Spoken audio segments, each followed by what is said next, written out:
আসসালামু আলাইকুম। আমরা আসন্ন বার কাউন্সিল পরীক্ষার জন্য বিগত সালের বার বিজিএস এর সকল প্রশ্নগুলো দেখার চেষ্টা করছিলাম, যে যে প্রশ্নগুলো আসছে বার বিজিএস এর তারা ধারাবাহিকতা আমরা এখন দেখব দণ্ডবিধির কিছু প্রশ্ন, অর্থাৎ দণ্ডবিধির সংশ্লিষ্ট ধারা উল্লেখপূর্বক প্রতারণার বিষয়টা দেখব। প্রতারণার ব্যাখ্যা, বিবেচনা বা সাজা, শাস্তি সহ লিখুন এবং প্রতারণার উপাদানগুলো দণ্ডবিধির সংশ্লিষ্ট ধারা উল্লেখপূর্বক আলোচনা করুন। এর 2005-এও আসছে, 2012-এও আসছে, 2012-তেও আসছে, অনেক গুরুত্বপূর্ণ। দেখেন, প্রতারণা বা চিটিং।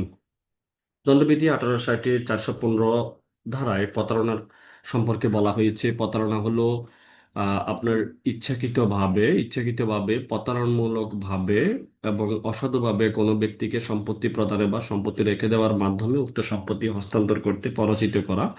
এই সংজ্ঞা থেকে প্রতারণা নিম্নোক্ত উপাদান পাওয়া যায়: ইচ্ছাকৃতভাবে কোনো ব্যক্তিকে ঠকানো হবে, অবৈধভাবে প্রতারণামূলকভাবে ঠকানো হবে, কোনো সম্পত্তি প্রদানে বা রেখে দেওয়ার ব্যাপারে সম্পত্তি প্রদানে দানে পরাজিত করা, বা কোনো কাজ করতে বা না করতে পরাজিত করা, এর ফলে তার দেহ, মন, সুনাম, সম্পত্তির ক্ষতি, অনিষ্ট সাধন, এগুলা হইলেই প্রতারণা বলে গণ্য হবে। তাহলে দেখেন,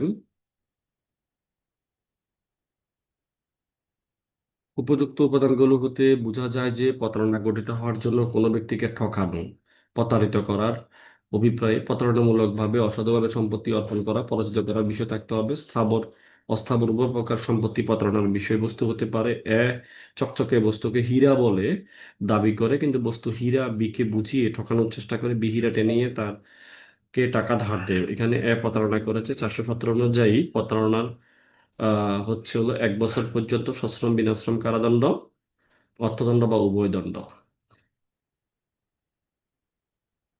এরপরে আমরা অপরের ভেষ ধরে প্রতারণার বিষয়টা একটু দেখি। অপরের ভেষ ধরে প্রতারণা বা মিথ্যা পরিচয়ে প্রতারণা, যাকে বলা হয় চিটিং বাই পারচনেশন। পার্সোনেশন, এটা হলো চিটিং বাই পার্সোনেশন যাকে বলা হয়। দণ্ডবিধি 1860-এর 416 ধারায় অপরের রূপ ধারণ করে প্রতারণা বা মিথ্যা পরিচয়ের প্রতারণার উল্লেখ করা হয়েছে। ধারা 416 অনুযায়ী কোনো ব্যক্তির কাজ মিথ্যা পরিচয়ে প্রতারণা বা অপরের ভেষ ধরে প্রতারণা বলে গণ্য হবে যদি সে নিজে নয় তা ভান করে, জেনে শুনে একজনের স্থানে অন্যজনকে প্রতিস্থাপিত করে, নিজের বা অন্য কারো ভিন্ন পরিচয় দিয়ে অপর ব্যক্তিকে প্রতারিত করে। উপযুক্ত কাজগুলো কোনো ব্যক্তি অপরের ভেষ ধরে প্রতারণা বা মিথ্যা পরিচয়ে প্রতারণা করেছে বলে বিবেচিত হবে। উদাহরণ: নিজেকে বি বলে পরিচয়ে প্রতারণা করে, বি গত 10 বছর যাবৎ মৃত, এখানে অপরের রূপ ধারণ করে প্রতারণা করেছে। উল্লেখ্য যে আহ, যে ব্যক্তির অপরের পরিচয় রূপ ধারণ করে, সেই ব্যক্তির রূপ প্রকৃত বা কাল্পনিক যাই হোক না কেন, উক্ত ব্যক্তি 416 ধারার অপরাধে দোষী সাব্যস্ত হবে। এই জন্য অপরাধের শাস্তি 419 ধারা 3 বছর পর্যন্ত সশ্রম বিনাশ্রম কারাদণ্ড, অর্থদণ্ড বা উভয়ই। এরপরে দেখেন, আমরা দেখি যে অপরাধমূলক বিশ্বাসভঙ্গ বা প্রতারণার মধ্যে পার্থক্যটা কি জিনিস।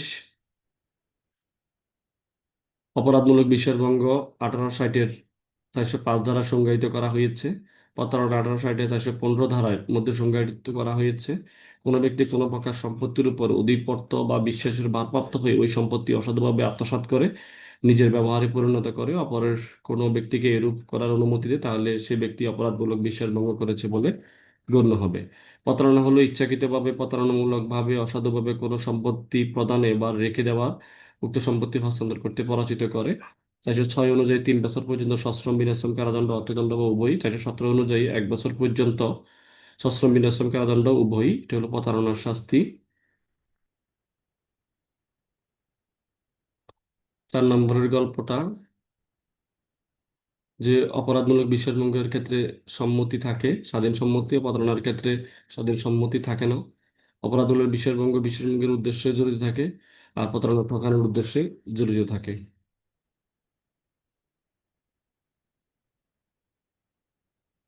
যেমন ধরেন, উচ্চ বেতনে চাকরি দিবে বলে বিকে বিদেশে পাঠানোর কথা বলে বিকে 5 লক্ষ টাকা দিয়ে প্রলব্ধ করে, কিন্তু শেষ পর্যন্ত বিকে বিদেশ পাঠায় না, টাকা নেওয়ার কথা অস্বীকার করে। একই ধরনের অপরাধ করেছে। আলোচ্য অংশে অপরাধজনক বিশ্বাসভঙ্গ ও প্রতারণার অপরাধ করেছে। এখানে বি কে বিশ্বাস করা অর্থ অর্পণ করছিল। এ, সে বিশ্বাস ভঙ্গ করে আত্মসাৎ করে আর অর্থ গ্রহণ করে অস্বীকার করে 420 অনুযায়ী অসাধুভাবে বি কে পরাজিত করে অর্থ হাতিয়ে নেয়। অর্থাৎ আলোচ্য অংশে বলা যায় 406 ধারা অপরাধমূলক বিশ্বাস ভঙ্গ আর 420 ধারার উল্লেখিত প্রতারণার অপরাধ সংগঠন করেছে। দুটি অপরাধে উনি এখানে করেছে।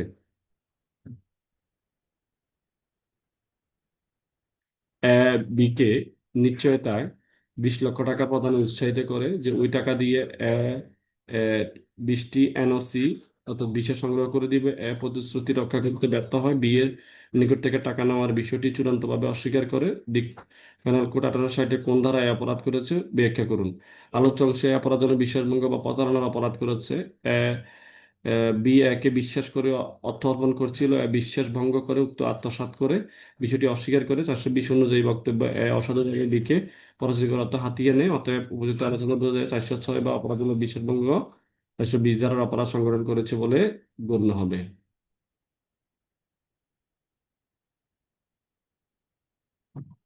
রহিম ফরিদ পরস্পর বন্ধু। 10 বছর যাবৎ অংশীদারি ব্যবসা এক পর্যায়ে হিসাব না দেওয়ার জন্য রহিম ফরিদের বিরুদ্ধে দণ্ডবিধি 406 420 ধারায় মামলা করে ফরিদকে পরামর্শ দিন।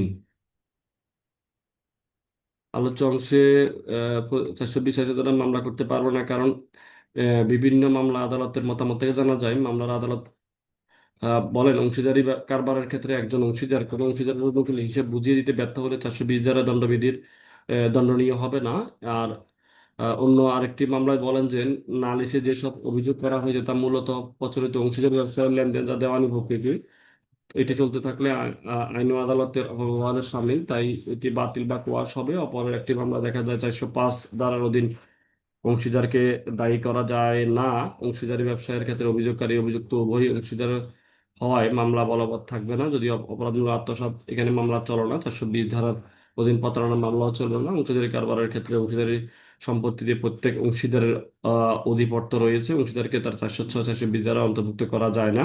তাহলে উপযুক্ত আমরা আলোচনা সমূহ থেকে আদালতের মতামত বিশ্লেষণ করলে যে বোঝা যায় যে আপনার আলোচ্য কোনোভাবে ফরিদের বিশ্বাসভঙ্গ অপরাধমূলক কর্মকাণ্ডের সাথে কথা বলা হয়নি, সুতরাং ফরিদ 406 ধারার মামলা করতে পারে না। এক্ষেত্রে ফরিদের পরামর্শ হলো ফৌজদারি কাছে 561 ক অনুযায়ী মামলা বাতিলের তা কোয়াশমেন্টের আবেদন করা।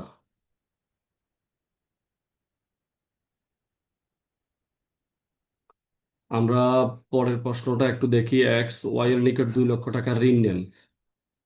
উনি এক তারিখের মধ্যে পরিশোধের শর্ত থাকে। নির্ধারিত তারিখের মধ্যে এক্স পরিশোধ না করলে ওয়াই আদালতে মামলা করেন। তার পাশাপাশি একটি ফৌজদারি মামলা করতে চান। এখানে ওয়াই কে পরামর্শ দিন। না, এখানে ওয়াই ফৌজদারি মামলা করতে পারবে না, কারণ এক্স ঋণ নেন নির্ধারিত সময়ে পরিশোধ করতে পারেননি, দেওয়ানি অপরাধ। তাই ওয়াই ইতিমধ্যে দেওয়ানি আদালতের প্রতিকার প্রার্থনা করেছেন। যেহেতু এক্স একটা নির্ধারিত তারিখে টাকা পাওনা পরিশোধে ব্যর্থ হয়েছেন, তার বাইরে তিনি প্রতারণার আশ্রয় নেননি, তার থেকে উনি অসাধুভাবে প্রতিমানী হননি, এই ফৌজদারি কার্য দ্বারা গ্রহণ করা যায় না। যদি দেনাদার এক্স অসাধুভাবে উদ্দেশ্য থাকতে প্রতারণার আশ্রয় গ্রহণ করতো তাহলে উনি 717 ধারায় মামলা করা যেত। তাহলে যেহেতু এর কিছুই নেই, তাহলে ওয়াই ফৌজদারি অপরাধ প্রতিকার পাবে না। অতএব ওয়াই এর প্রতি আমার পরামর্শ থাকবে আপনি এক্স এর বিরুদ্ধে ফৌজদারি মামলা দায়ের করা থেকে বিরত থাকেন। তো মোটামুটি এতটুকু পর্যন্তই কথা হবে। আমরা কি প্রতারণা দেখলাম, জালিয়াতিটাও আমরা একসাথে শেষ করে ফেলি। জালিয়াতি, দেখেন, জালিয়াতির গল্পটা একটু বলার চেষ্টা করি। দেখেন যে জালিয়াতি কি জিনিস। 406 414 জালিয়াতি বলতে কি বুঝায়। হ্যাঁ, কখন একজন ব্যক্তি জাল দলিল প্রস্তুত করেছে মর্মে গণ্য হবে। হ্যাঁ, জালিয়াতির ইংরেজি আমরা ফোর্জারি। দি পেনাল কোড 1860 463 দ্বারা জালিয়াতির সংজ্ঞা দেওয়া হয়েছে। 463 অনুযায়ী কোনো ব্যক্তি নিম্নলিখিত উদ্দেশ্যে কোনো মিথ্যা দলিলের অংশ প্রস্তুত করলে জালিয়াতি হবে। কোনো ব্যক্তি জনগণের ক্ষতি করার জন্য, কোনো দাবি বা সত্য প্রতিষ্ঠা করার জন্য, কোনো ব্যক্তিকে তার সম্পত্তি পরিত্যাগ করতে, কোনো ব্যক্তি তার প্রকাশ্য অপ্রকাশ্য চুক্তি সম্পাদনে বাধ্য করতে, প্রতারণা করার জন্য যদি এই বিষয়গুলো থাকে তাহলে এগুলো জালিয়াতি হবে। উপযুক্ত যে কোনো উদ্দেশ্য থেকে কোনো ব্যক্তি কোনো দলিল বা দলিলের অংশ প্রস্তুত করে তা জালিয়াতি বলে গণ্য হবে। উদাহরণ, বিশ্ববিদ্যালয়ে ভর্তির আবেদনের সাথে জাল সনদ যুক্ত করে যেহেতু সেই ভর্তির অধিকার সমর্থনের দলিল হিসাবে উক্ত জাল সনদ ব্যবহার করেছে তা 463 দ্বারা আওতাভুক্ত। তাহলে ধারা 465 অনুসারে জালিয়াতি করা হলে 2 বছর পর্যন্ত সশ্রম বিনাশ্রম কারাদণ্ড, অর্থদণ্ড বা উভয় প্রকার দণ্ডে দণ্ডিত করা যাবে। তাহলে মিথ্যা দলিল প্রস্তুতকরণ বলতে আসলে কি বোঝায়? আইনের প্রাসঙ্গিক বিধান উল্লেখপূর্বক আলোচনা করুন। মিথ্যা দলিল, তাহলে মেকিং এ ফলস ডকুমেন্টস, মিথ্যা দলিল অর্থাৎ দণ্ডবিধি 18 সালে 463 দ্বারা বলা হয়েছে কোনো উদ্দেশ্যে মিথ্যা দলিল প্রস্তুত করলে জালিয়াতি বলে গণ্য হবে। মিথ্যা দলিল 464 দ্বারা এখানে মিথ্যা দলিল প্রস্তুত করা হয়েছে বলে গণ্য হবে। এখানে মিথ্যা দলিল তৈরির 3টি পন্থা উল্লেখ করতে হবে। কোনো দলিল প্রস্তুত, স্বাক্ষর, সম্পাদিত করতে এমন ক্ষমতাপ্রাপ্ত ব্যক্তির মতো করে কোনো ব্যক্তি অসাধুভাবে, প্রতারণামূলকভাবে ঠিক ওইরকম দলিল বা স্বাক্ষর সম্পাদন করে।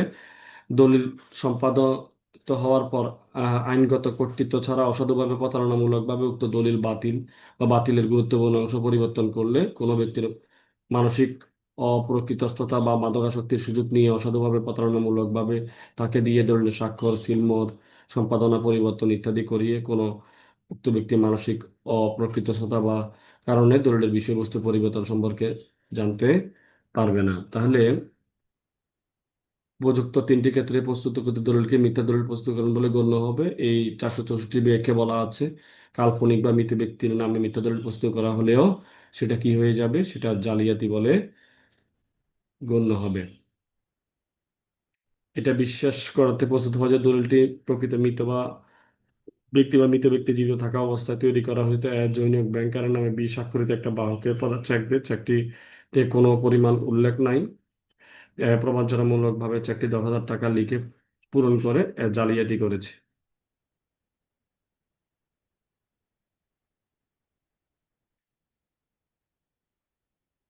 একজন ব্যক্তির নিজ নাম স্বাক্ষরের মাধ্যমে জালিয়াতির দায়ে দোষী বিবেচিত হতে পারে কিনা প্রাসঙ্গিক বিধান পূর্ব আলোচনা করুন। নিজ নাম স্বাক্ষরের মাধ্যমে, হ্যাঁ, নিজ নাম স্বাক্ষরের মাধ্যমে জালিয়াতি, হ্যাঁ, একজন ব্যক্তির নিজ নাম স্বাক্ষরের মাধ্যমে জালিয়াতি দোষী সাব্যস্ত হতে পারে।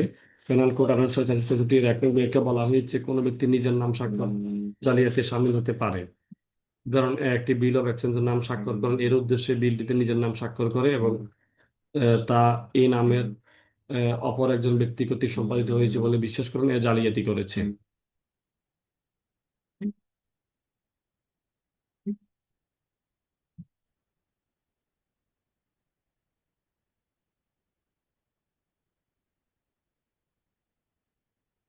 দেখেন, প্রতারণার প্রয়োজনে জালিয়াতি, প্রতারণার প্রয়োজনে জালিয়াতি, প্রতারণার প্রয়োজনে জালিয়াতি সম্পর্কে 1860 468 ধারায় বলা হয়েছে। 468 ধারা অনুযায়ী প্রতারণার মাধ্যমে অর্থাৎ উদ্দেশ্যে জালিয়াতির মাধ্যমে প্রস্তুতকৃত দলিল ব্যবহার করা হলে তাকে প্রতারণার প্রয়োজনে জালিয়াতি বলে। এরূপ শাস্তি 7 বছর পর্যন্ত সশ্রম বিনাশ্রম কারাদণ্ড বা অর্থদণ্ড। আমরা পরের প্রশ্নটা দেখি। জাল দলিল জেনেও আসল হিসেবে ব্যবহার। এখানে দণ্ডবিধি 1860 470 দ্বারা জাল দলিলের সংজ্ঞা দেওয়া হয়েছে। 470 ধারা অনুযায়ী আংশিক বা সম্পূর্ণভাবে জালিয়াতির মাধ্যমে যে মিথ্যা দলিল প্রস্তুত করা হয়েছে তা হলো জাল দলিল। 471 ধারায় বলা হয়েছে কোনো জাল দলিলকে খাঁটি বা আসল দলিল হিসেবে ব্যবহার করার শাস্তি কি হইতে পারে। 471-এর বক্তব্য অনুযায়ী কোনো ব্যক্তি জাল দলিল সম্পর্কে জেনে বা বিশ্বাস করে উক্ত দলিল প্রতারণামূলকভাবে, অসাধুভাবে আসল দলিল হিসেবে ব্যবহার করলে সে ব্যক্তি জালিয়াতির শাস্তি পাবে। 465 দ্বারা জালিয়াতির শাস্তি বিধান করা হয়েছে। 471 দ্বারায়ও কার্যকর হবে। অর্থাৎ কোনো দলিল জাল জেনেও আসল হিসেবে ব্যবহার করলে উক্ত ব্যক্তিকে 2 বছর পর্যন্ত সশ্রম বিনাশ্রম কারাদণ্ড, অর্থদণ্ড বা উভয়দণ্ডে দণ্ডিত করা যেতে পারে। তো এতটুকু পর্যন্তই। আমরা এখান থেকে কিছু সমস্যামূলক প্রশ্ন দেখি, এরপরে আমরা শেষ করব। যেমন সমবায় সমিতির মালিকানাধীন একটা স্থাবর সম্পত্তি নিলামে 90 লাখ টাকা কিউ খরিদ করে। ওয়াই জেড এর সাথে যোগ সাজসে ওই সমবায় সমিতি সেক্রেটারি এক্স এর সম্পত্তির মূল্য 40 লাখ টাকা জেড এর অনুকূলে একটি জাল দলিল করেন মর্মে এক্স ওয়াই জেড পেনাল কোডে 1860-এর কোনো ধারার অধীনে দোষী সাব্যস্ত করে দণ্ডিত করা যেতে পারে। প্রাসঙ্গিক বিধানে আলোচনা করুন। অ্যাডভোকেটশিপ 2023 সালে আসছে। দেখেন, আলোচ্য আলোচ্য অংশে এক্স ওয়াই জেড সবাই মিলে ষড়যন্ত্র করে সম্পত্তির মূল্য কম দেখিয়ে জাল দলিল প্রস্তুত করে। এখানে ষড়যন্ত্রের উপাদান উপস্থিত থাকায় দি ফাইনাল কোর্ট 120-এর ক সংজ্ঞায়িত করেছে মনে প্রতীয়মান হয়। এক্ষেত্রে 120-এর খ দণ্ডিত হবে। এছাড়া তারা সবাই 470 দ্বারা জাল দলিল তৈরি করেছে 471 ধারা অনুযায়ী জাল দলিল আসল হিসেবে ব্যবহার করেছে, তারা সবাই 471 অনুযায়ী দণ্ডিত হবে। তারা সবাই দাম কম দেখিয়ে জাল দলিল তৈরি করেছে, তাই 468 অনুযায়ী প্রতারণার উদ্দেশ্যে জাল দলিল ব্যবহারে জালিয়াতির দণ্ডে দণ্ডিত হবে। অর্থাৎ এক্স সময় সমিতি সেক্রেটারি হওয়ায় উপরে তার উপর বিশ্বাস সমিতির সম্পত্তি দেওয়া হয়েছিল, কিন্তু বিশ্বাস ভঙ্গ করে তিনি অসাধুভাবে জাল দলিলের মাধ্যমে হস্তান্তর করতে 406 ধারার অপরাধ মূলক বিশ্বাস ভঙ্গের অপরাধে দণ্ডিত হবে। এরপরের প্রশ্ন আমরা একটু দেখার চেষ্টা করি যে আদালতের সামনে একটা বৈচারিক কার্যধারা একটি জাল দলিল জেনে আসল হিসেবে ব্যবহার করে কোন ধরনের অপরাধ শাস্তিযোগ্য অপরাধ করে দি পেনাল কোডে 18 সালে অবস্থিত সর্বোচ্চ শাস্তি কি? দি পেনাল কোড 18 সালে 771 অনুযায়ী শাস্তিযোগ্য অপরাধ করেছে। আলোচ্য অংশে আদালতের বিচারিক কাজে দ্বারা জাল দলিল জেনেও আসল হিসেবে ব্যবহার করেছে 471-এর অধীন শাস্তিযোগ্য অপরাধ। এই অপরাধের ক্ষেত্রে দলিল জালিয়াতির ন্যায় অর্থাৎ 465 ধারার অধীনে এই অপরাধে সর্বোচ্চ 2 বছর সশ্রম কারাদণ্ড বা অর্থদণ্ডে দণ্ডিত হবেন। তো এতটুকু পর্যন্তই, আমরা পরের ক্লাসে বাকি জিনিসগুলো শেষ করবো ইনশাল্লাহ। ততক্ষণ পর্যন্ত ভালো থাকুন। আসসালামু আলাইকুম রহমতুল্লাহ।